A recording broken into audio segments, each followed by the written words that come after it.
네, 오늘 말씀 제목은 지금 주님의 시간입니다. 지금 주님의 시간. 오래전이긴 하지만 제가 목회자들로 구성된 축구 동호회에서 몇 년간 운동을 한 적이 있었어요. 그 전에 뭐 사내 아이로서 공을 안 차본 건 아니지만 뭐 제대로 뭐 축구를 했다거나 뭐 즐겼다거나 이런 적은 거의 없었고 30살이 넘어서야 비로소 이제 축구화도 한번 신어보고 뭐 이렇게 전략, 뭐 전술 이런 거, 뭐 기술 이런 것들을 배워가면서 제대로 축구를 이제 배워본 적이 그때가 처음이에요. 축구를 배우기 전에는 제대로 배우기 전에는 잘 이해할 수 없었던 것을 배워보니까 이해가 되는, 보이기 시작하는 것들이 있는데요. 그 중에 하나가 이런 겁니다. 축구를 제대로 하기 전에는 도무지 이해할 수 없었던 것 중에 하나가 아니 축구 골대가 저렇게 넓은데 왜 골이 안 나는 거야. 여러분 축구 경기 보시면 뭐 0대 0도 있고요. 뭐 1대 1도 있고요. 이번에 여자 축구 20세 이하 여자 축구 뭐 아시안컵 대회인가 경기를 봤는데 우즈베키스탄한테 13대 0으로 이겼더라고요. 뭐 이거는 말이 안 되는 거고요. 뭐 축구 골대가 웬만한 구기 종목 중에 골대가 축구 골대만큼 넓은 걸 찾아보기가 어려워요. 그래서 그 골대 앞에 그 골대만 막는 전담 골키퍼를 두는데요. 그 전담 골키퍼를 앞에 두어도 빈 공간이 훨씬 많죠. 도저히 한 사람으로서는 막을 수 없는, 한 사람으로는 어떻게 커버가 안 되는 어마어마하게 넓은 골대예요. 2002년 월드컵 미국전을 치를 때 우리나라 최용수라고 하는 국가대표 선수가 골대 바로 앞에서 받은 공을 공중으로 차올린 적이 있어요. 골대에 못 넣고. 그래서 일명 독수리 슛이라고 하는 별명까지 있는데 해설자가 차려준 밥상을 걷어차 버렸다. 야, 저렇게 하기도 힘들다 라고 하는 해설을 남긴 그 장면이 있어요. 국가대표 공격수고 우리나라 축구 선수 중에 공을 제일 잘 차는 사람인데 골대 앞에서 골을 못 넣어요. 그게 축구예요. 그 넓은 골대를 앞에 두고. 그러니까 이게 이해되세요? 이게 이해하기가 어렵잖아요. 축구를 하기 전에는, 축구를 제대로 배우기 전에는 저도 마찬가지로 이해가 안 되는 거예요. 왜냐하면 우리는 시청자 입장에서, 축구를 모르는 사람 입장에서 보면 이게 공간만 보인단 말이에요. 축구를 공간의 개념으로 본단 말이죠. 골대와의 거리, 이런 것들, 공간을 보는데 실제로 막상 축구를 해보면 시간이라고 하는 개념이 굉장히 중요합니다. 다른 말로 타이밍이죠. 타이밍.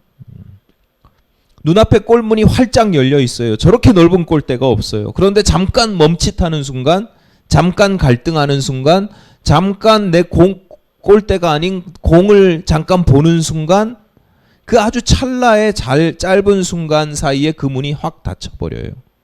시간. 골키퍼가 달려오든지 수비수가 달려오든지 방해를 합니다.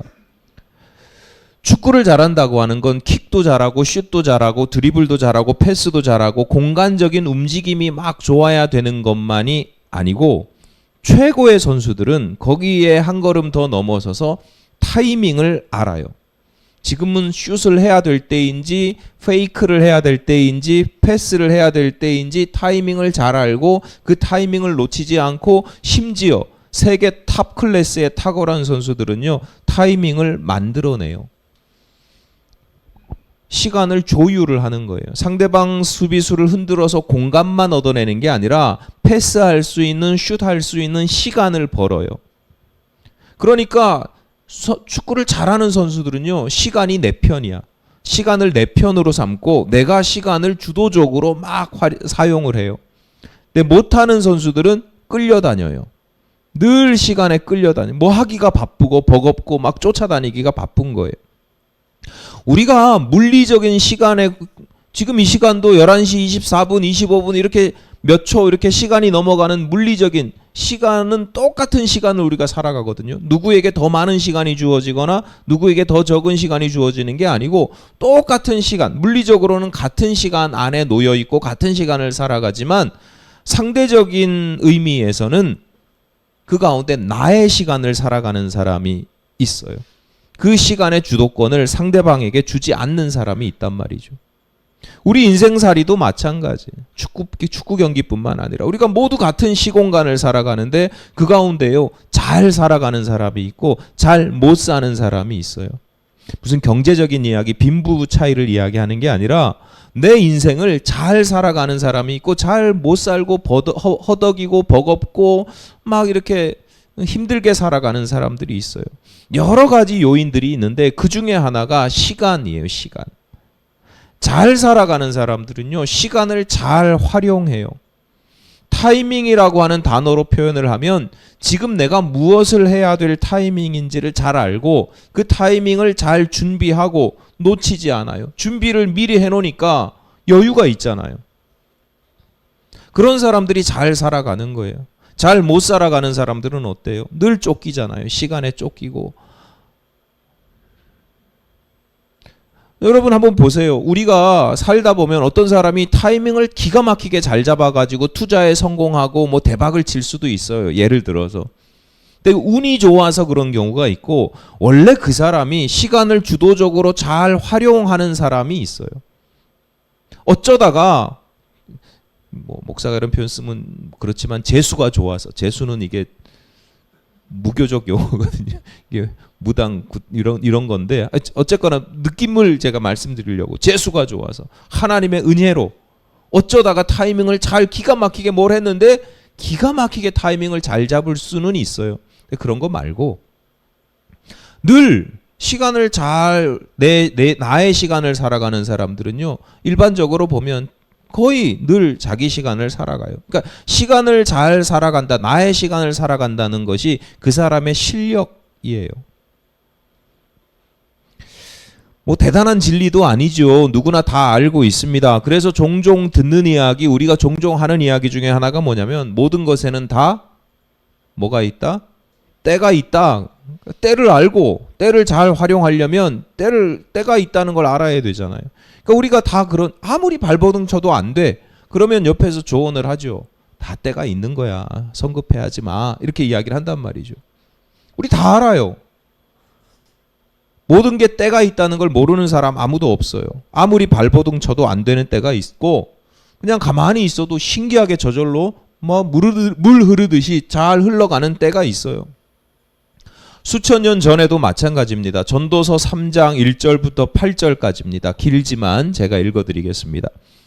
범사에 기한이 있고 천하만사가 다 때가 있나니 날 때가 있고 죽을 때가 있으며 심을 때가 있고 심은 것을 뽑을 때가 있으며 죽일 때가 있고 치료할 때가 있으며 헐 때가 있고 세울 때가 있으며 울 때가 있고 웃을 때가 있으며 슬퍼할 때가 있고 춤출 때가 있으며 돌을 던져버릴 때가 있고 돌을 거둘 때가 있으며 안을 때가 있고 앉는 일을 멀리할 때가 있으며 찾을 때가 있고 잃을 때가 있으며 지킬 때가 있고 버릴 때가 있으며 찢을 때가 있고 꿰맬 때가 있으며 잠잠할 때가 있고 말할 때가 있으며 사랑할 때가 있고 미워할 때가 있으며 전쟁할 때가 있고 평화할 때가 있느니라.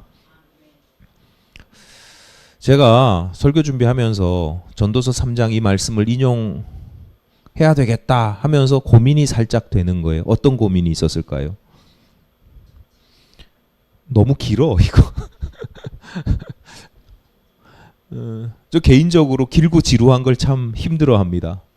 뭐 뻔한 이야기를 계속 반복하는 걸 참 힘들어해요. 그래서 이걸 어떻게 전도서 3장 1절부터 8절까지를 어떻게 줄여볼까 하는데 줄일 수가 없어요. 제가 좀 그래요, 성격이. 그러면서 보니까 전도서 기자가 원망스러운 거예요. 제가 만약에 전도서를 썼으면 1절만 썼을 것 같아요. 1절 안에 다 들어가잖아요. 범사의 기한이 있고 천하만사가 다 때가 있나니 그거 다 들어가요. 그 내용이 그걸 풀어서 예를 든 게 2절부터 8절까지 쭉 있는 거예요. 저 같으면 1절만 써가지고 읽는 사람 편하게 할 텐데 이걸 꼭 이렇게 많이 길게 써가지고 왜 이렇게 고생을 시키나 하다가 전도서 기자의 마음을 헤아리게 되는 거예요. 전도서 기자가 사실을, 지식을 관념적으로 전달하려고 하는 게 아니라 그 마음이 들어가 있는 거예요. 일일이 구구절절이 온갖 사례를 다 열거하는 이유가 뭐예요? 모든 게 다 때가 있는데 그때, 이때, 저때, 저럴 때, 요럴 때, 그때 어느 하나라도 놓치지 않기를 바라는 안타까운 마음이 있는 거예요. 모든 것이 때가 있다고 하는 사실을 지식적으로 아는 것을 넘어서 뭐 다 때가 있지 그러고 넘어가는 게 아니라 실제로 그 구체적인 사례들을 들면서 그 때를 잘 분별하고 놓치지 말고 붙잡기 바라는 간절한 마음이 그 안에 담겨 있는 거예요. 가끔 그 상급 학교에 진학하는 학생들이 있잖아요. 뭐 초등학교에서 중학교, 중학교에서 고등학교, 고등학교에서 대학교, 대학교 졸업하고 뭐 취직을 하든 아니면 그 사이에 뭐 군대를 가기 위해서 잠깐 휴학을 하든 군대를 갔다 와서 뭐 복학을 하기 위해서 시간이 남든 뭐 그럴 때 시간이 이렇게 이렇게 갑자기 생기면 많은 학생들이 어영부영하다가 그 시간이 그냥 훌떡 지나가 버려요. 조금 현실적인 친구들은 뭐 어떻게 아르바이트로 하겠다고 뭐 커피숍에서 일할 거예요. 뭐 학비라도 좀 보태고 생활비라도 좀 보탤 거예요. 뭐 그렇게 막 이야기를 해요. 100이면 99명, 98명 다 그렇게 이야기를 해요. 그러면 제가 분명히 조언이라면 조언이고 잔소리라면 잔소리인 걸 알고 내가 100번 얘기해도 아무 소용이 없다는 걸 알면서도 제가 항상 그럴 때면 하는 이야기가 있어요. 예를 들어서 알바하지 마. 그 시간 어영부영 보내지 마. 운전 면허를 따든지 세계 여행을 다녀오든지 외국에 해외 여행을 다녀오든지 아니면 전국 일주라도 하든지 어디 멀리 여행을 다녀오든지 그런 거라도 좀 책 읽으라고 그러면 안 읽을 것 같고 그러니까 더 깊이 막 받아들이면 야 그러면 중학교에서 그러니까 초등학교에서 중학교 졸업할 때 세계 문학 전집을 읽어. 그러니까 뭐 받아들이면 그렇게까지 얘기하는데 뭐 맨날 유튜브 보는 애들한테 그게 무슨 소용이 있겠어요. 어쨌거나 그런 이야기를 제가 꼭 해요. 안 듣는 거 알면서도. 두 가지 의미가 있는데 첫 번째는 뭐냐면 그렇게 길게 보낼 수 있는 시간이 나중에 잘 안 온다. 인생 전체를 두고 보면 지금 이제 막 인생의 초년을 살아가면서 초년 중년을 살아가면서 시간을 몇 달씩 이렇게 주어지는 시간이 다음에도 또 올 것 같지만 그런 기회가 결코 흔치 않다. 그러니까 다음에 해도 될 것 같고 다음에 돈 많이 모으면 뭐 해도 될 것 같고 여유가 생기면 해도 될 것 같다. 웃기지 마라. 나중에 여유가 안 생긴다. 돈 없어도 지금 갔다 와야 된다. 뭐 이런 이야기를 제가 하는 거예요. 그런 때가 별로 흔치 않은 기회다라는 걸 기회이기 때문에 그런 이야기를 하는 거고요. 또 한 가지 이유는 뭐냐면 제가 말씀드리는 건 뭐 여행이나 이런 게 다 놀러 갔다 오라는 게 아니고 인생 전체를 두고 보면 아주 좋은 준비이기 때문에 그래요. 그러니까 운전면허를 내가 1년을 더 먼저 뭐 10년을 더 먼저 그러면 갈 수 있는 세상이 훨씬 넓어지는 거예요. 이게 내가 몸을 움직여서가 아니라 이미 관념으로 내 머릿속으로 내가 갈 수 있는 곳이 훨씬 넓어져요. 그러니까 넓은 세상을 살아가게 되는 거예요. 1년이라도 더 넓은 세상을 보고 그게 전국이든 해외든 이렇게 보고 온 사람들은 거기를 꼭 가서가 아니라 머릿속에 관념 속에 남들보다 더 넓은 세상 남들 비교가 좀 그렇긴 하지만 이해하기 쉽게 말씀드리면 한 살이라도 더 어릴 때 더 넓은 세상을 경험하는 게 그래서 굉장히 중요하단 말이에요. 그래서 그걸 이야기하지만 제가 알아요. 안 듣는 걸. 안 듣는 걸 알기 때문에 그냥 한두 마디 하고 넘어가요. 근데 자 보세요. 왜 안 들어요? 인생 전체를 생각하지를 못해요. 그만큼 살아온 사람들은 딱 그만큼만 알아요. 저는 왜 한두 마디라도 더 하려고 그래요? 듣는 사람보다 그래도 조금 넓은 세상을 살아봤고 좀 더 많이 살아봤기 때문에 인생을 조금은 더 넓게 볼 수 있기 때문에 경험해 봤기 때문에 그런 겁니다. 저만 그런 게 아니잖아요. 부모님들이 자녀들에게 야 공부 열심히 해. 공부 열심히 해야 돼. 지금 그렇게 이야기하는 이유가 뭐예요? 공부는 뭐 학생 때만 하나요? 평생 해야 되는 거예요. 근데 왜 학생 때 공부 열심히 해요? 해야 하라고 그래요? 공부라고 하는 게 평생 해야 되는 거지만 그럼에도 불구하고 학생의 때를 놓치지 않는 것, 온전히 공부에 집중할 수 있는 그 시간이 주어진다는 것, 잘 활용하는 것, 이게 매우 중요한데 내가 학생일 땐 몰랐어. 내가 살아보니까, 세상을 살아보니까, 넓은 세상을 살아보니까 이게 잘 아는 거예요. 아, 공부에도 때가 있구나. 미리 내가 이만큼 많이 준비되어 있으면, 무기가 있으면, 세상을 보는 눈이 더 넓으면 더 정확하게 볼 수 있는 현미경도 있고, 공부라는 게 전 그런 거라고 봐요. 현미경이든 망원경이든 이런 게 주어지는, 갖춰지는 거거든요. 그걸 가지고도 세상에서 잘 못 살 수 있어요. 그러나 그런 게 있으면 더 잘 살 수 있는 조건들, 준비들이 되는 거거든요. 살아보니까 이제 그게 아쉬운 거야. 근데 학생들, 자녀들은 그걸 잘 모르니까 또 백날 얘기해도 소용이 없는 거죠. 여러분, 제가 왜 이렇게 뻔한 이야기를, 여러분 다 알고 있는 뻔한 이야기를 설교 시간에 구구절절 말씀드리느냐? 오늘 설교도 그렇게 들으실까 봐. 왜냐하면 오늘 설교 주제가 뻔한 거예요. 뻔한 이야기의 주제가. 범사에 타이밍이 있습니다. 범사에 때가 있습니다. 그게 중요합니다. 제가 이 말씀을 드리는데 여러분 다 아시잖아요.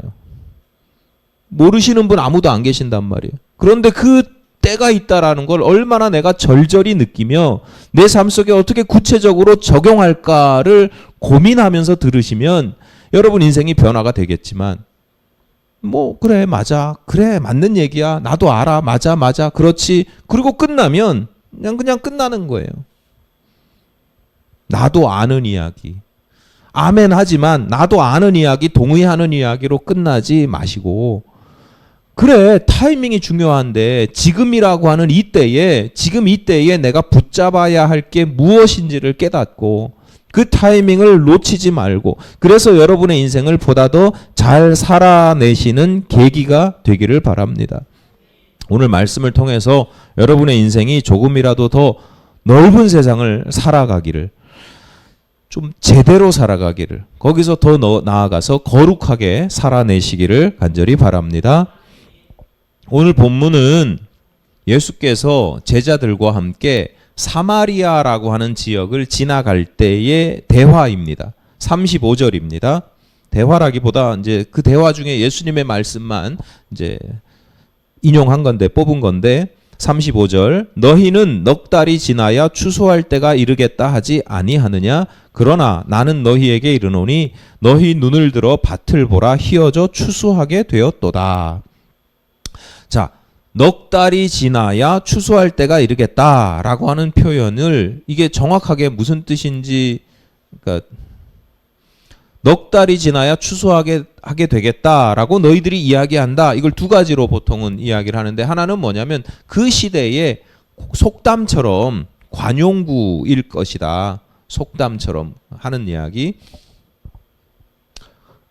속담은 아니더라도 제자들이 실제로 들판을 보면서 아, 이제 넉 달이 지나야 넉 달이 지나면 추수할 때가 되겠구나라고 제자들이 그런 이야기를 했다. 이게 두 가지로 보는 거예요. 상관이 없어요. 어떻게 보든 상관이 없어요. 그래서 중요하지 않은데,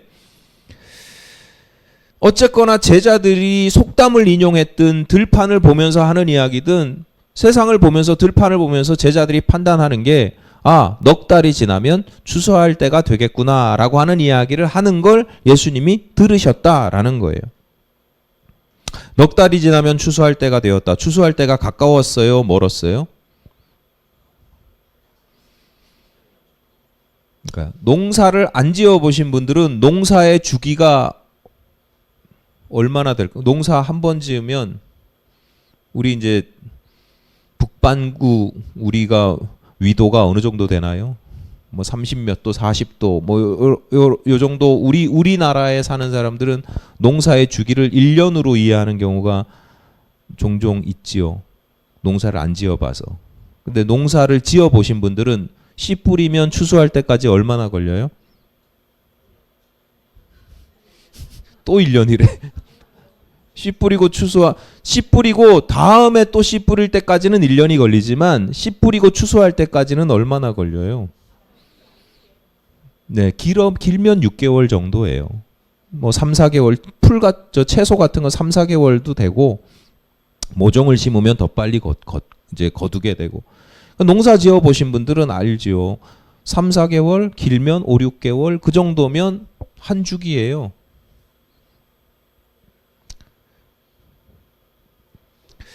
그러니까 제자들이 넉 달이 지나야 추수할 때가 이르겠다라고 하는 게 두 가지 의미로 해석이 되는데요. 첫 번째는 뭐냐면 시간이 아직 많이 남았다. 왜냐하면 이제 씨를 뿌렸으니까.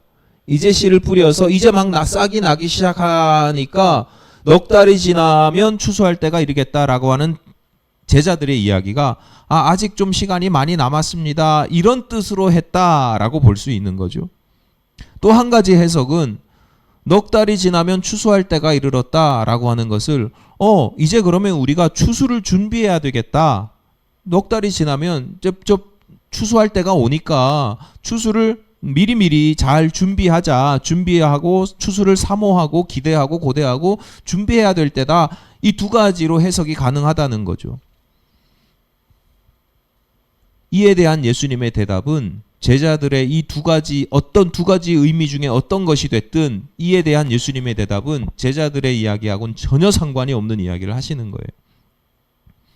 그러나 나는 너희에게 이르노니 너희 눈을 들어 밭을 보라 희어져 추수하게 되었도다. 야, 지금은 시간이 한참 남았거나 아니면 그때를 기다리면서 준비하거나 하는 때가 아니라 지금은 추수할 때야 라고 이야기를 하는 거예요. 지금 제자들이 넉 달이 지나야 되겠다라고 이야기를 했는데 의미는 다르지만 제자들은 들판을 봤지만 예수님은 영적인 의미로 말씀하신 거지만 어쨌거나 타이밍에 대한 이해가 완전히 다른 거예요. 그래서 오늘 본문을 통해서 여러 다양한 주제들이 있지만 시간이나 타이밍과 관련해서 두 가지만 교훈의 말씀을 정리해서 말씀을 드리려고 하는데 첫 번째는 뭐냐? 성도는 주님의 때를 분별할 수 있어야 된다라고 하는 거예요. 앞서 그런 말씀 드렸잖아요. 세상을 잘 살아가는 사람들의 특징 중에 하나가 시간을 주도적으로 활용한다. 시간에 끌려다니는 사람이 있는가 하면 시간을 효율적으로 잘 조율하는 사람들이 있다. 여러분, 성도들은 그렇게 시간을 주도적으로 잘 조율해서 나의 시간을 살아가는 것을 한 걸음 더 나아가서 성도들은 신앙적으로 살아야 되잖아요. 신앙적으로 잘 살아가는 사람들의 특징은 뭐냐? 세상을 잘 살아가는 사람들의 특징은 나의 시간을 살아가요. 세상의 시간에 내가 속해서 끌려가는 게 아니라 나의 시간을 살아간단 말이에요. 근데 신앙적으로 잘 살아가는 사람들은 어떤 사람들이냐? 나의 시간이 아니라 주님의 시간을 살아간다라고 하는 거예요. 내가 볼 때는 지금 이걸 해야 돼. 이걸 하면 성공할 수 있어. 이걸 하면 대박이나. 이게 나의 시간을 잘 활용하고 잘 살아가는 거예요. 그런데 주님께서 아니야. 기다려. 지금 저거 해야 돼. 나의 시간을 아무리 잘 살아내고 세상에서 아무리 성공해도 신앙이 없는 사람들이 있어요. 우리는 그런 사람들 부러워하는 게 아니에요. 좀 느린 것 같은데 이상한데 주님의 시간을 살아가는 사람들이 있어요. 그런 사람들이 신앙이 좋은 사람들이고 우리가 추구해야 되는 모습입니다. 자주 말씀드리고 여러분 다 아시는 말씀이지만 다윗이 자신을 죽이려고 하는 사울에게 반격할 수 있는 어마어마한 군대를 이끌고 와서 광야에 숨어 있는 다윗을 죽이려고 포위가 된 상태에서 오히려 역으로 사울을 죽이고 역전할 수 있는 기회가 2번이나 있었잖아요. 이미 어릴 때 소년 시절에 다윗이 사무엘 선지자에게 장차 왕이 될 거라고 기름 부음을 받았단 말이죠. 이미 약속이 돼 있어요. 예고가 되어 있고 예언이 되어 있어요. 나는 이스라엘의 왕이 될 사람이에요. 왕으로서의 꿈이 있고 왕으로 준비하고 있어요. 그런데 지금 현재 왕인 사울이 나를 괴롭히고 모함하고 나를 막 죽이려고 해요. 그러다가 역으로 어쩌다가 우연치 않게 이건 하나님 제자란다. 신하들이 그러잖아요. 이건 하나님께서 주신 기회입니다. 은혜입니다. 라고 이야기를 하는 그 기회가 와요. 다윗과 함께 숨어 다니며 쫓겨다니며 죽을 고생을 하는 신하들이 주군이시여 다윗이시여 바로 이때입니다. 이때가 기회입니다. 타이밍입니다. 라고 이야기를 한단 말이죠. 그런데 다윗이 어떻게 해요?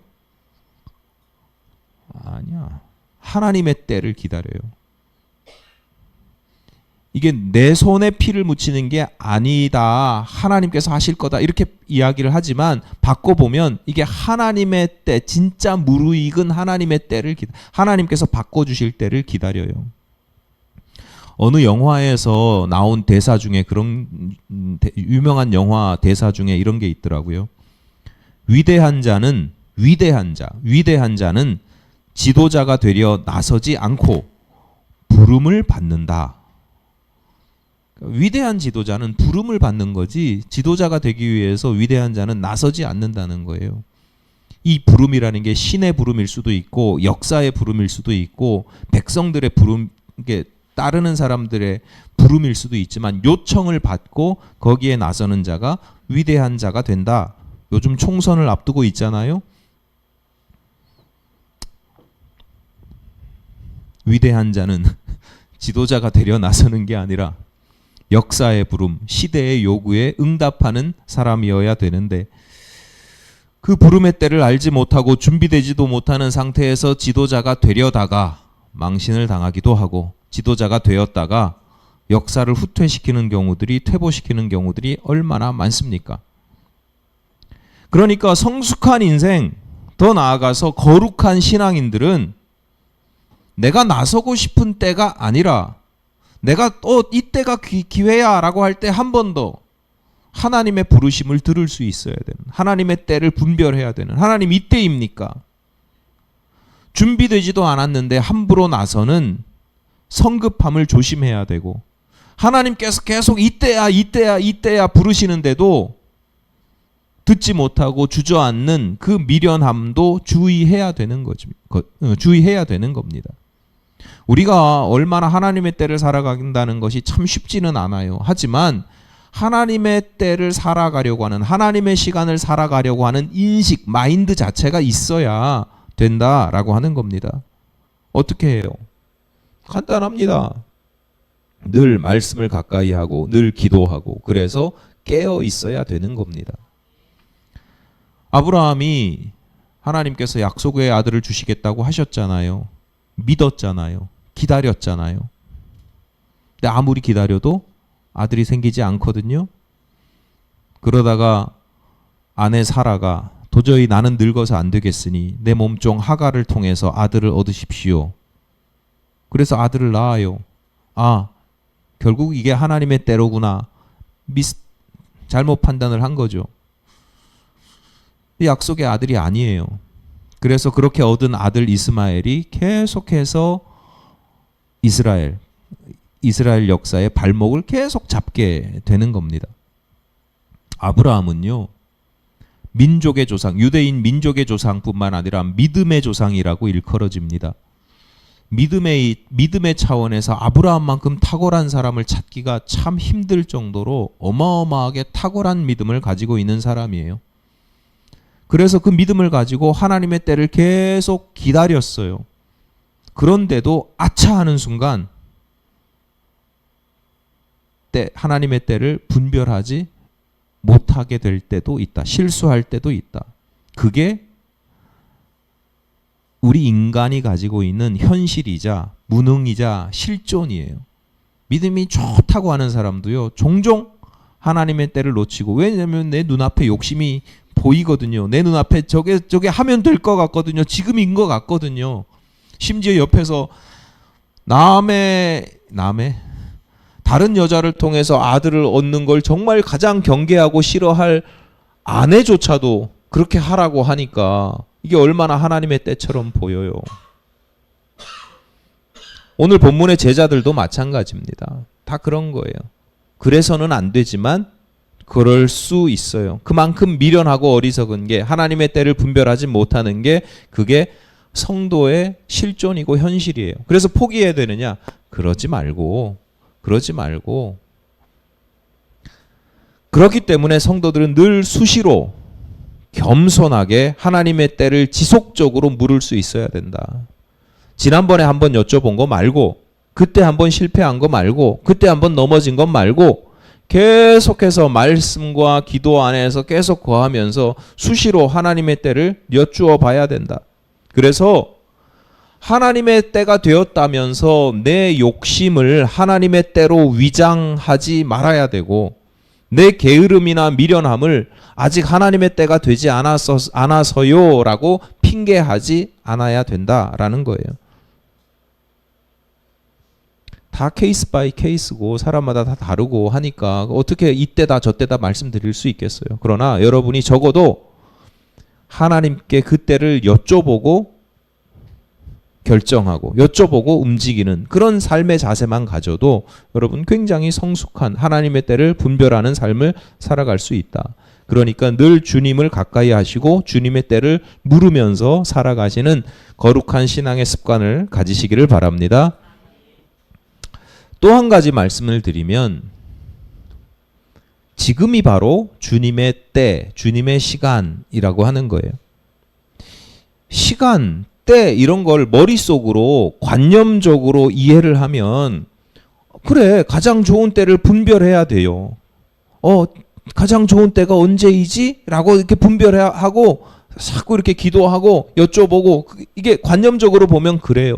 그런 삶을 늘 살아야 돼. 그런데 실존적으로, 현실적으로 보면 가장 좋은 때는 언제냐? 지금이에요, 지금. 가장 좋은 때는 지금이에요. 지금이 주님의 때예요. 예수께서 십자가에 달리셨을 때 바로 옆에 십자가에 달린 죄수들이 있잖아요. 그 죄수 중에 한 사람이 주님께 낙원을 구해요. 주님, 오늘 밤에 저도 함께 주님과 함께 낙원에 가기를 원합니다. 허락을 받아요. 자, 관념적으로 머릿속으로 계산해 보면, 야, 신앙생활을 이렇게 해야 되는데 평생 죄짓고 지 하고 싶은 대로 다 하다가 마지막 순간에 주님을 딱 붙잡고 낙원에가 효율적으로 보시는 분들이 계세요. 그러지 않으시길 바라지만, 그렇게 미련하지 않기를 바라지만, 그게 계산적으로 관념적으로 보면 그렇잖아요. 그게 효율적으로 보이고 심지어 부러워하거나 배 아파하는 분들도 많이 봐요. 평생 제 멋대로 살고 할 수 있는 만큼 죄 짓고 살다가 죽기 직전에 회개하면 천국 갈 수 있다, 이렇게 여기는 경우들이 있고, 제가 목사인데요, 목사라는 걸 아는 믿지 않는 사람들이 저한테 수시로 하는 농담 아닌 농담이 바로 이런 얘기예요. 목사님 그냥 하고 회개하면 되죠 뭐. 다 그렇게 이해를 해요. 그러니까 한국 기독교인들이 다 그런 모습만 보여준 거예요. 예. 어쨌거나 여러 문제가 다 있지만 다 제쳐두고라도 이런 이해가 가지고 있는 가장 큰 문제가 있어요. 여러분에게 마지막 죽기 직전에 주님, 저도 오늘 주님과 함께 낙원에 가게 해주세요 라고 기도할 수 있는 그 기회가 올 것 같습니까? 제멋대로 살다가 마지막에 교통사고 나서 죽기 직전에 하나님 회개해요 이렇게 이야기할 수 있는 기회가 올 것 같습니까? 그러니까 그렇게 하는 것 자체가 문제지만 만약에 그렇다 하더라도 그 기회가 올 것 같냐고요. 마태복음 20장에 예수께서 들려주신 포도원 품꾼의 비유가 있어요. 인력시장에 나가요. 사람들이 일꾼들이 인력시장에서 기다리고 있다가 포도원 품꾼으로 새벽 6시부터 일한 사람이 있어요. 어떤 사람은 9시, 12시, 3시, 심지어 오후 5시부터 일한 사람들이 있어요.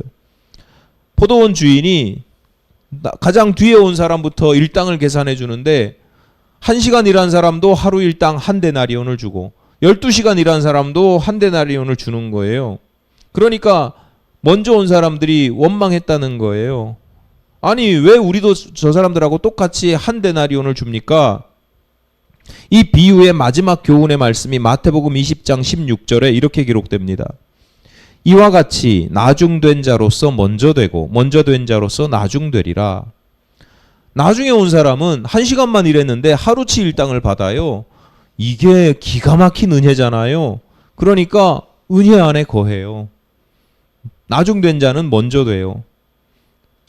그런데 먼저 온 사람은 처음에 올 때부터 한 데나리온 줄게 라고 계약을 하고 들어왔는데 나는 12시간 일했는데 저 1시간 일한 사람, 3시간 일한 사람, 저 사람들이 한 데나리온 받는 걸 보면서 배가 아픈 거예요. 저 사람이 한 데나리온 받았으면 난 12데나리온을 받든 6데나리온을 받든 적어도 2데나리온을 받아야 된다. 2공수를 해야 된다. 3공수를 해야 된다. 주인이 나를 불러주신 그 은혜는 잊어버리고 내가 저 사람보다 더 많이 일한 내 공로만 따지게 된다는 거예요. 그래서 먼저 온 사람이 오히려 하나님 나라에선 나중된다라고 하는 정말 심오한 비유의 말씀이에요. 자, 그런데 이 비유의 주제를 떠나서 비유의 상황을 한번 생각해 보세요. 여러분이 아침 일찍 일감을 찾아 나섰습니다. 나를 고용해 줄 사람이 있어야 그날 하루 일당을 벌어서 다음날 먹고 살 수 있어요. 농장 주인이 왔어요. 품꾼들을 딱 봐서 골라가요. 근데 나를 안 골라요. 예를 들어서 한 30명 있는데 한 6명 골라가요. 30명 있는데 20명 골라가요. 근데 나는 택함을 못 받았어요. 뭐해요? 차마 집에 돌아가기가 들어갈 수가 없어서 미련이 남아서 그 공터에서 할 일 없이 놀고 딴 생각하고 있는 거예요. 그런데 어떤 농장 주인이 또 와요. 또 와서 몇 사람을 또 데리고 가요. 남아있는 사람, 일손이 모자란다. 그러면서 남아있는 사람을 또 데려가는데 나는 또 선택을 못 받아요. 여러분, 그럴 때 여러분의 마음이 어떨 것 같아요? 한 3시간 지났는데 또 와요. 또 오는 모습을 봤어요. 그럴 때 여러분의 마음이 어떠겠어요? 제발 나를 골라주십시오. 제발 나를 데려가 주십시오. 한 데나리온이 아니라 0.5가 됐든 0.3이 됐든 나를 골라주십시오. 그러지 않겠습니까?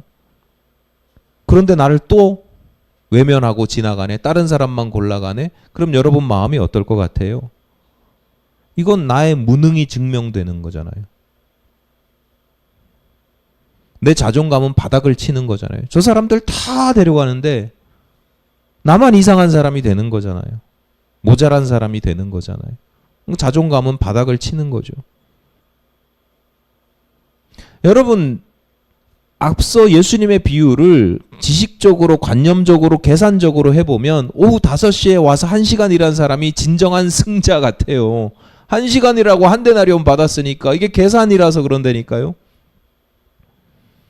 근데 신앙적으로 보면 그렇지가 않고 신앙적이 아니라 실존적으로 보더라도 마찬가지예요.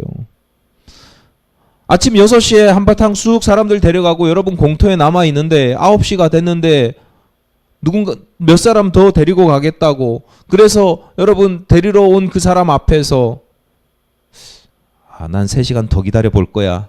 저 빼주세요. 이러실 분 계세요?